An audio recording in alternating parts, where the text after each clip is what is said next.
every one of your viewers is already a brand. Every one of us is a brand. So the question is not whether you are a brand or whether you're not. And I'll demonstrate it to you with a very simple example.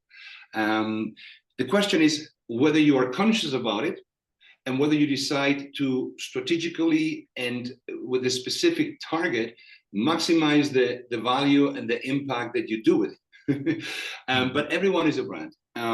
Jeff Bezos, very smart gentleman, said that the brand is what people say about you when you're not in the room, right? And that's exactly the fact. Now, eventually, after watching this podcast, your viewers will leave, and if they have seen you for the first time, and eventually most likely me for the first time, they will leave with that impression. So I will have left your podcast, i.e. the room, in this case, the virtual one, but I will eventually have left an impression, a good one, a bad one. What will they remember? And this happens through conversation all over. Whenever you meet a person and they leave an impression. Is it a strong impression? Is it a good impression? What is the meaning or the content of that impression? What do you associate, if you remember that person, with? That is a brand, right? And obviously, the more exposure you get to a brand, the better that impression and the rounder and more solid it gets. But every single one of us is a brand. Now, in the digital age, the way you manage your brand is different.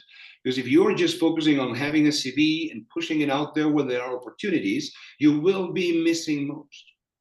If you, rather than that, realize that you are a brand and you actually work on your visibility, your presence, and becoming active, then you are increasing your chances by plenty of factors. That's the key. That's very interesting. I mean, it probably blends with something like charisma, if I'm reading between the lines. So the charisma is what people perceive, probably, right? And the personal brand is something that you can also build when you don't meet people face to face, like online, for example. Well, absolutely. And the online space allows you to create a significantly broader reach and visibility without having to be in the room, right? Obviously the depth of an impression you might generate when you meet someone in person is different, but it gives you such a great platform to reach visibility with your presence, with your profile. Right now, as we speak, somebody might be checking you out and inviting you to connect, and eventually a new business opportunity might stem out of it. And you and I are just here talking, right? So your brand is working for you right now, or not, depending on how good of a job you did there. And that's what's shifting, and that's where that's where a great deal of power can come from. Awesome. And what should these CTOs and IT managers do to build their personal brand? Because often they are probably introverted, probably they don't want to kind of put themselves too much online. Maybe they are not really into taking selfies of drinking coffee or walking outside, right? So how to even think about the personal brand in a professional space? Yes, absolutely. Definitely, and thank God, not everybody needs to become an influencer or a public face or create videos or no, definitely not. The key is, first of all, to identify and determine what it is that you want to stand for. Particularly in the past, you've presented yourself with your title. You're the head of IT of, right? But that, in the context of you being in the room, can say a lot of things. But if your brand is online and you just say, you're the IT director, and it says nothing about it, I don't know what skills, what particular projects, what accomplishments you have, give me more, right? Let me learn more about you as as it helps me shape your brand further. I always say that, particularly in today's stage, people are looking for specific areas, specific skills, but they're looking for contributions and for authentic impressions of human beings. So rather than saying that you're an IT director, I'd like to hear that you are someone who tries to explore the limits of what IT can do to change and deliver a better experience for customers. Well, that is something that I find intriguing, interesting. Right? So it's not your title, it's how you are contributing value to the world. right? And that's the first thing that you might want to define. You're not defined through your title, but what is your contribution? How do you help companies or teams? What's your mission, right? And let it be something more than just a bunch of very hard skills, like you're an IT architecture and cybersecurity expert. Great, right? But you protect companies' integrity, right? In today's challenging digital age. Oh, thank you. Thank you. That sounds much better to me. Think of that. Start there, right? And then build your brand and your core around all of it, in your presence, and be visible. Create your profile, enrich it. It's free, right? Put some effort into it. We put effort into looking good, right? It took me 3 hours to look the way I look right now, believe it or not.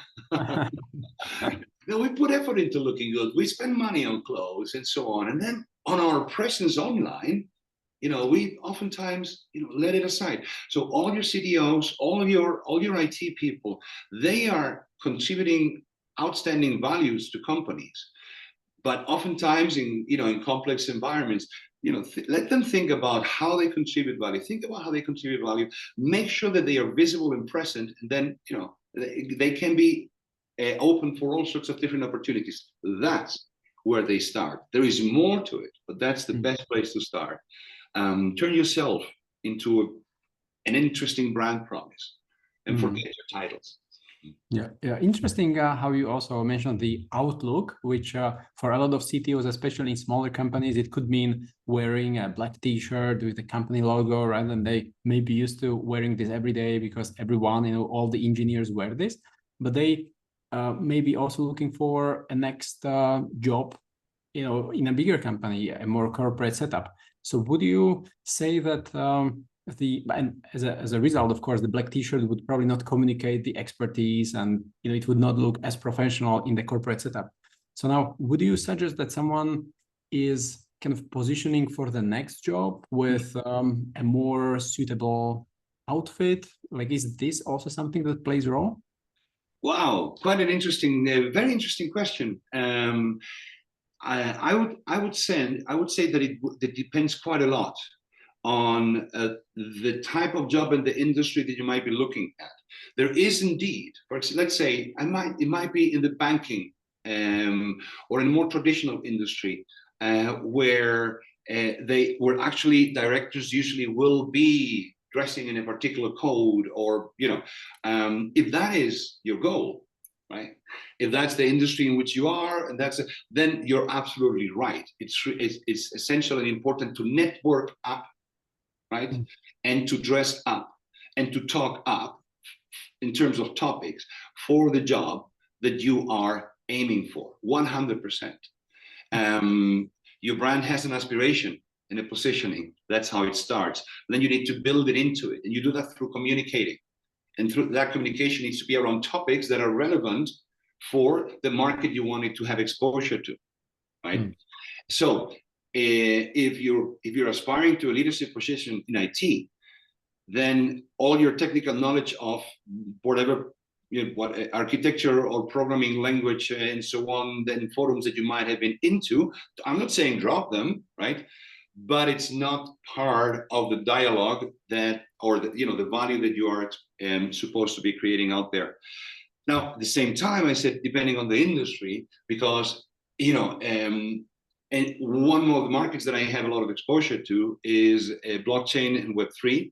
And we connect a lot with the world of banking. That's where you see the massive contrast, where you will see the CEO of a multi-billion-dollar exchange wearing a T-shirt, meeting the head of BlackRock wearing a tailor-made suit that costs $20,000, right? So that contrast depends on the industry a bit also. So if you're I don't know if Google might be a next step for one of your viewers or listeners. I see people at Google at relatively high levels wearing a T-shirt and a hoodie, and it's kind of okay, right? So yes, it's essential, but it depends. The specific answer is tied very closely to the industry and the objective and the job that you're targeting.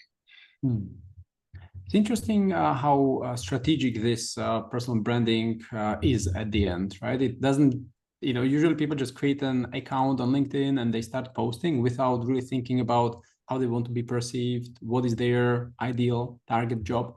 So it's interesting how this overlaps with marketing at the end, right? So and you've been working on this also. Before we started, you mentioned that this is probably the only thing that marketing kind of brought to the world, or maybe I paraphrase it incorrectly, but maybe, feel free to correct me. Sure. No. Actually, you said it right. Branding. The contribution of branding, I believe, is the most impactful contribution that marketing can have on any given company or project or object. And it's quite simple. Brand for two key factors to prove that. First, all studies demonstrate that depending on the industry, the category, and a series of different factors, that's why the range is so broad, the impact of branding on the price can be anywhere from 10, 20 up to 80% of the value. So in other words, if you are a brand, while selling the exact same product, you can ask for more money, right? Now, if you think of a supermarket where you have 10 different shampoos, the brand that is well known and positioned in a particular way can charge more money. And it's the same content, it does the same job if you think about it, right? And it happens the same with candidates. If you have 300 candidates for a job, the one that can be, either get the job because they are perceived as a higher value for money. If you have a particular, I'm not saying you can ask for more money, but actually, depending on the position, it will indeed allow you to negotiate a higher salary. And it's not because you're impressing and you have followers. It's not about that, right? It's because you really have a commanding presence through a powerful brand and people can see the value you create. You're just more convincing. Right? And that's the contribution of marketing and branding to a business. It allows you to charge more money. And secondly, this is brand equity. It's the only thing that you can end up putting in a P&L. But that is particularly relevant for companies looking for an exit and less applicable to the aspect of personal branding. But anyways, so that's the key there. It's adding value to you. And it is super strategic. It is. Marketing is actually, it's applying.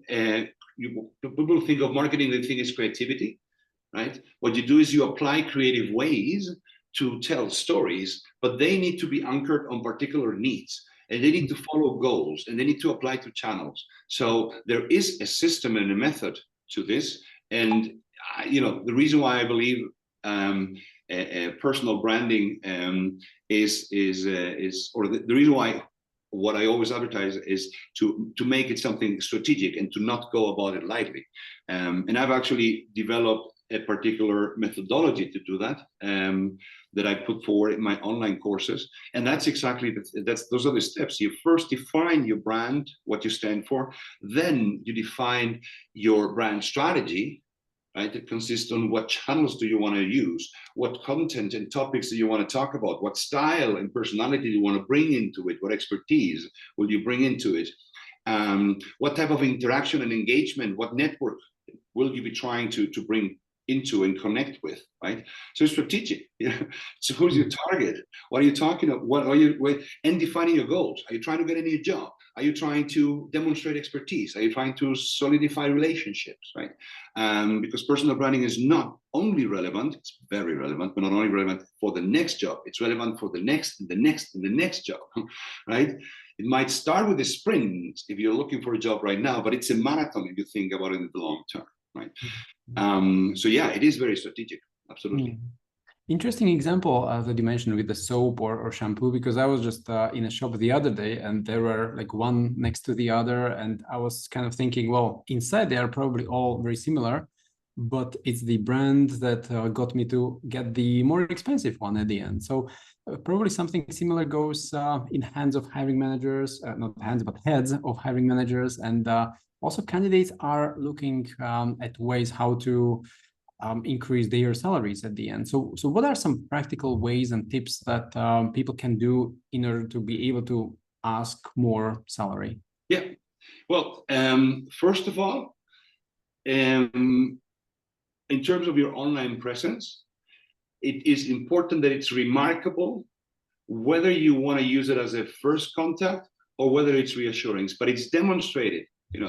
Think about it for a second. Not one single person in the world will ever hire you without having had a look at your LinkedIn profile. Can you agree with me? It doesn't mean that they might not hire you depending on what they see there, even if it's not really that cool. But what you want is that to be either it can be the first point of contact, and you want that to be impressive. You want it to be like, wow, I need to talk to this guy. If you say IT director, open to work. Okay, no, I'm helping companies discover new ways. What I was telling you earlier. Give me something inspirational. Let me land on your profile through accident as the first point of contact, or almost maybe I'm already about to hire you, but I'm going to be curious. I'll check it out, and I want this to be a damn, right? So that's very, very important and a very good place to start to make sure that your value is perceived everywhere, right? And then for the rest, it is not something you can create right away. It's the long-term perception of it. What will happen is if you start investing in your brand, and by I say time, right? You start putting out articles and contributing to the dialogue, being visible, creating value, right? Not talking about yourself, talk about topics that are interesting to people, right? That makes you interesting to people. That will help you network strategically, connect with the right people. That will open doors for future jobs. And those future jobs and those relationships that you strategically try to build, those are the ones that will lead you to a higher pay. So it's not going to be as simple as just, publish 2 articles, see that the recruiter landed on your LinkedIn profile and say, hey, you see my profile, right? I want 20% more. It's more than that, right? You need to build a brand, and that takes time. So for this particular sprint, focus on the basics of job hunting and personal branding, but think of it long term, right? And think of the value you will be able to build and bring through your network, through your content, and that's where the next jump will come into play. Awesome. And where is the border between becoming a thought leader? Some people really want to go all in, and they start producing a lot of content. They start, recording podcasts and whatnot, and that's probably a bit too time consuming. So, so what is kind of just enough to build a good personal brand? Imagine a CTO who is very busy, has lots of stuff to do, has 2 kids at home, and would like to still have a good brand within a year from now. So what is the minimum set of activities that will yield some reasonable result at the end? Absolutely. Well, to those who are the majority who don't have the ambition of that, I congratulate you. As I said earlier, you can do a great deal with your personal brand without having to become an influencer. We have enough there.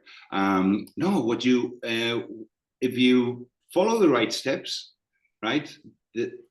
The either following the methodology I put forward or any other alternative, I always recommend you dedicate 2 to 3 weekends in a row, somewhere between 4 or 5 hours to set up the basics, right? Define your brand strategy, go about, learn put some effort into it, define your target groups, define your topics, search for some sources and, do some of the groundwork. And once you have that, at least the way I approach it and I recommend it, it's approximately anywhere between 10 and not more than 15 or 20 minutes a day, every day. That's it. That's all. Yeah, right. And if you think about it, it's not much more than the time it takes you, even if you're fast, to look good for your physical personal brand, and to just simply shower and dress and shave or whatever it is you do. It's going to take you, 10 to 20 minutes. What I recommend is no more. The impact is bigger. Interesting how you compare it with the physical presence, because that's what people are used to. And I guess we also need to get used to the online presence, online activity, and just to take care of the brand online. Absolutely. People underestimate. I mean, everybody knows a sentence, you never get a second chance to make a first impression, right? Lovely sentence. And so very true. So very true. Fact is that today, usually, in more cases than not, your first impression will be your LinkedIn profile or your digital footprint in whatever shape or form. It's as simple as that. Let's be honest. I don't know how you found me, but you and I, have you seen my LinkedIn profile before talking to me? Well, of course. And I found you on LinkedIn, of course. Guess what? I've seen yours before. Mm-hmm. Yeah. Right. And it's unless you bump into someone or whatever, usually today the first thing is like, oh, you gotta meet so and so. It's like, how do you spell his name or her name?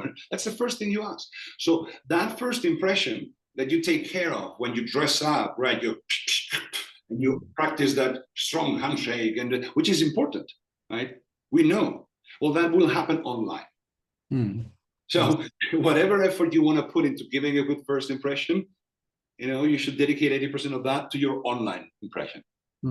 Awesome. And then there are some people who have really strong personal brand. They work in some of those biggest companies, and they really are perceived as high level CTOs or CIOs or chief data officers. But skill-wise, they could be on a similar level as someone who is just working across the street. But they are perceived as a different next level. So, like, what are the things in the long run? Let's say looking 2-3 years ahead, 5 years, 10 years ahead. Like, what are the activities that eventually get someone to be perceived 3 times or 5 times next level? So, and it's the topics. You can when you say 3 times, 5 times, you can wear clothes that are slightly bigger than yours, right? But if they are really too big, it's gonna look funny on you, right? So you gotta grow into things. It's not, it's not. I said it's a marathon, right? Personal branding is for farmers. It's not for hunters, right? You gotta invest time and grow it, right? And start growing into. But it's about the topics you start defining. It's about the people that you network with. It's about the channels that you occupy, and it's about the ambition that you put forward. You simply have the most important actual one is the network. A lot of people think that when it comes to personal branding, it might be about the content you put out there, and it's important to be visible and add value and and bring credibility into your profile. So yes, you have to, and it's important. But the most important value you get is through the network, through the people you connect with. And investing in those relationships and contributing value to them regularly. Let's say that I would want to become tomorrow the chief marketing officer, or the chief tech officer, CTO. I'm a level underneath, or maybe I'm the CTO of a large company, but I want to go like really big league, or what? The question is very simple. Who will be the decision makers that will make that aspiration and ambition happen? And those are the ones you simply need to network with, right? So I am the CTO of a small bank or of a small IT company, and I want to be the CTO of country CTO of IBM or of a large, whatever it is, or a large bank. Or who will decide upon that? The current CTO, the people around him or her, the C level of that company. And that's how you define your target group. And that's how you define who you want to network with. What are the topics that these people are interested in? That gives you what it is that if you want to say or comment or write about, you should. What moves them? Where are they present? Where do these animals go to drink? is the question every hunter, again, said, farmers not hunters, but this applies, where do they go? And that's where you got to go to. So if there are particular conferences, or if they go to particular networking events, those are the ones you want to go to. If they listen to particular podcasts or read particular publications, those are the ones you want to read. And if you talk about particular topics, those are the ones you want to be an expert in. That'll be the first proof, because if you have no idea what you're talking about, it's then you're not ready, right? But if not, if you see that you can grow into it, then you'll have the right topics, reach the right people, and the people will be the ones that will give you the next job. Pretty much 60% of all jobs are found through networking. So if you invest in connecting with the right people strategically, then you just have increased your chances of landing a new job. Actually, it's a factor 2 to 1 to applying for jobs. So people should invest twice as much time in connecting to the right people than they spend on applying for jobs online. Wow, wow. Did you say 60% of jobs are found through networks? Yes, that is correct. Actually, job hunting through job posts is usually the last resource any company uses. And usually 25 to 30% of all jobs are covered that way. Everything else happens before. You know, companies first look inside. Can I hire someone inside? Is there someone? Yes, no, right? Okay. Second step. Do we know someone who could do this job? Right? And pretty much by that time, 2/3 of all jobs have been filled. Right? Whatever then happens is, okay, well, then we go, let's hire a headhunter. Let's, or let's put it out on an ad, or hire a headhunter and they put it out on an ad. That's when you hit the public market. But 2/3 are in the hidden market. Yeah. And that's people. That's people. So it's good to be on top of people's mind, just to be, when a new position opens, they can reach out to you. That's absolutely, absolutely, exactly. Awesome. Yeah. Well, this is so strategic. Now, when you were describing the process of connecting with people who will be deciding on who will be hired eventually, I mean, that's just so strategic, and so many people underestimate this process. So thanks for clarifying. And also, it's the business of you. And you also mentioned one interesting thing, which is the topic, which needs to change as well, because most of the CTOs from smaller companies, they talk about architecture, the technologies, programming languages, testing frameworks, how they migrated from on-premise to the cloud. Very technical topics, great topics though, but not those topics that the chief marketing officer or chief sales officer or chief executive officer would necessarily be interested in. But also they may not really know how to go from where they are to those advanced topics. Could we label them as advanced? Probably not too advanced, but different. Exactly. It's just different. It's just different. So how to even think about these topics? Like, what do you do with your members and with people who you coach? Like, how do they go from kind of thinking about the topics and having some network and going for lunch with their colleagues, their teammates, to now inviting for lunch someone completely different, talking about different topics and this? Yes. Actually, there are two different aspects that, or two different levels you can think about. People thinking of improving or establishing their personal brand on a general level, and those with doing so with a particular long-term ambition, right? And I experience and have experienced both, and that is the key first question that I try to figure out. What is it that you're trying to do? Right? If you're trying to land a job, right, then there is a particular tactic to apply, right, that I refer to as the sniper strategy. But it is different than if you're trying to build your brand long term to be, to elevate your positioning. And then the key question is, and you start understanding that when you realize the topics that they want to, usually the people that have that ambition and that long-term view, they are actually naturally inclined and interested in these topics of leadership, They're already trying to, and it's their ambition, it's their drive. So it's not completely new. And that's what I said earlier. If you're not really interested in talking about people and development of and strategic topics around IT, well, and don't become a CTO, because that's going to be most of your job, right?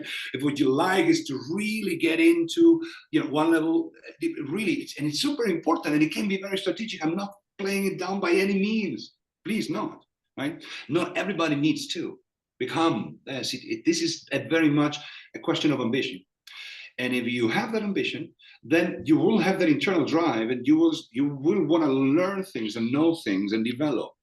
So if you come with that, to me, then it's very simple, because I'm just going to ask the right questions because I've been doing this for so long, and you will have the answers. You will know the topics, right?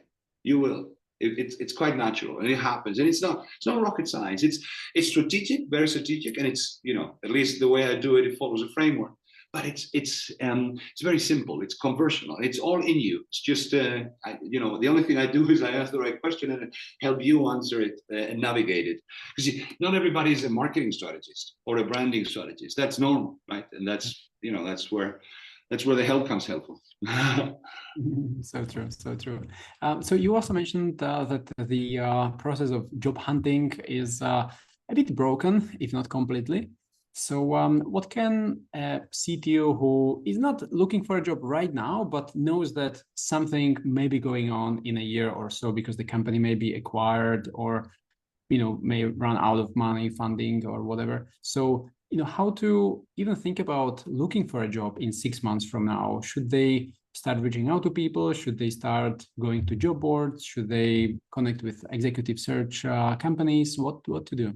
Yes. Well, as a general note, I recommend everyone to be always, with all due respect, a little bit on the alert.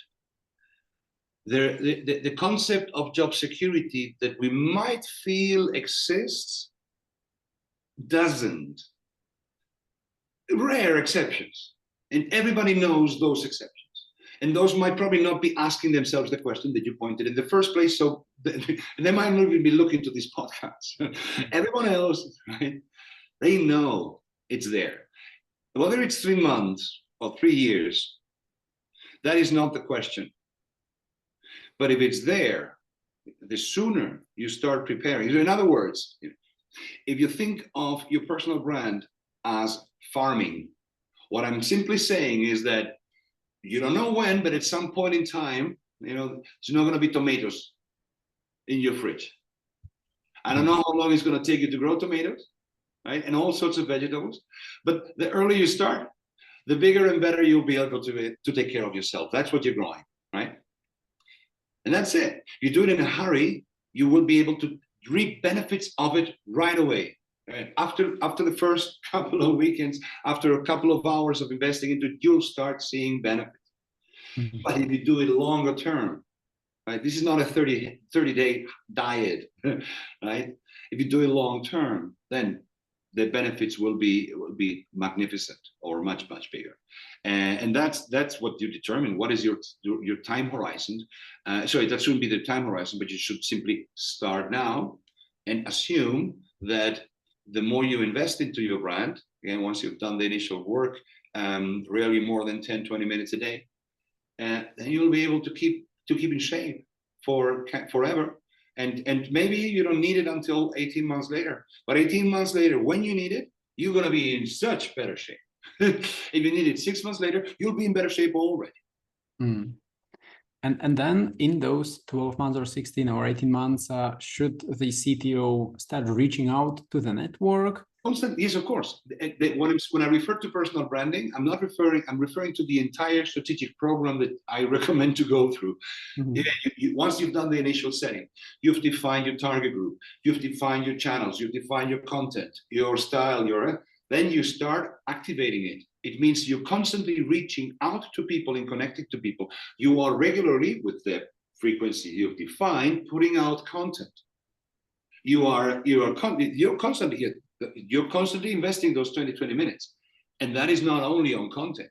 A lot of it is on building and strengthening relationships. Mm-hmm. You and I are now connected on LinkedIn. You will hear from me at least once a year from now on. Remember my words. You will never not hear from me again. You will always. That's part of that work that I pray to you do. And that's so yeah, of course, networking to people.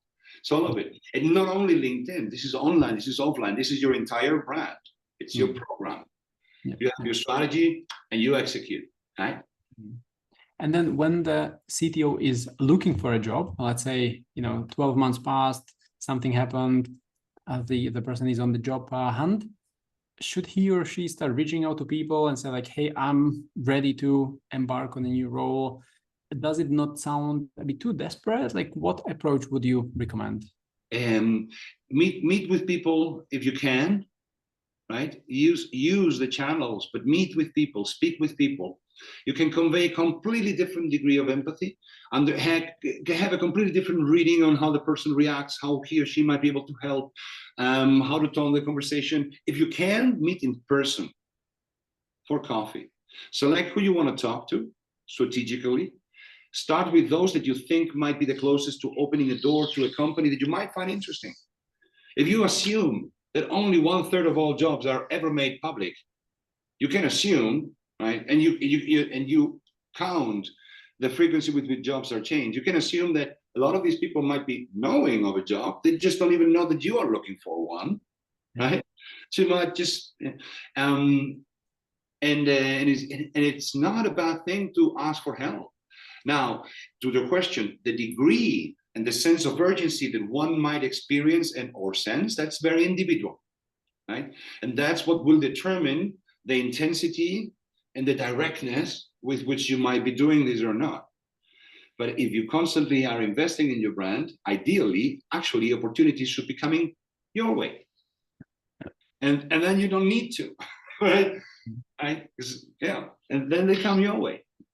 So true. So true. Well, that usually happens even to people in IT who have very little personal brand just because of the talent shortage. But usually this fades out as the software engineer becomes a team lead, tech lead, and a CTO. So those opportunities start evaporating. Mm-hmm. The shortage of skills, as you said, is on a technical level. But the skills that are required later for the job are different.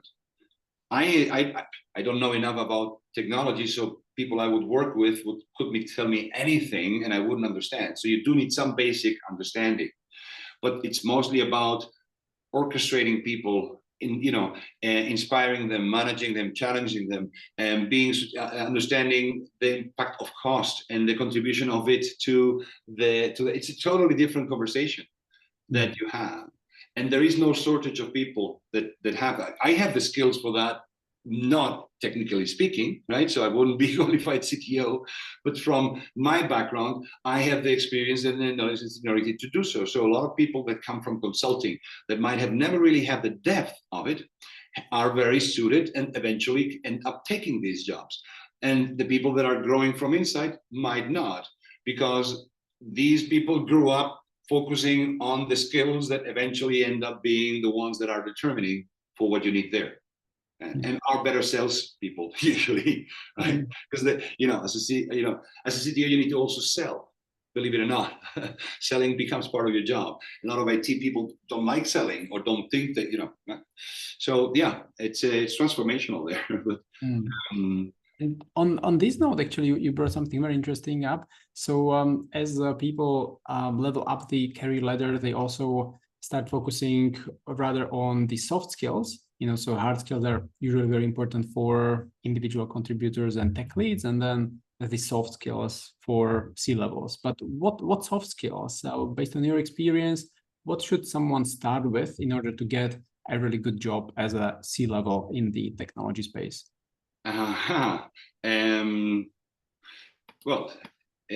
You do need, and this is important, to have a certain interest in people. And it needs to be genuine. So it's quite simple. You cannot lead people if the people that you lead don't sense that you give a shit about them. not of a certain level. So do you have a certain interest in people? Well, then that's the first place to start. Now, you will probably have already developed, if the step you're thinking is CT or C level, to that degree of, strategic, or you probably already have experience in leading teams, right? It's most likely, even larger teams or whatever. But you might have not had the experience in, in solving or addressing political or other issues or problems that people have, but more of technical questions.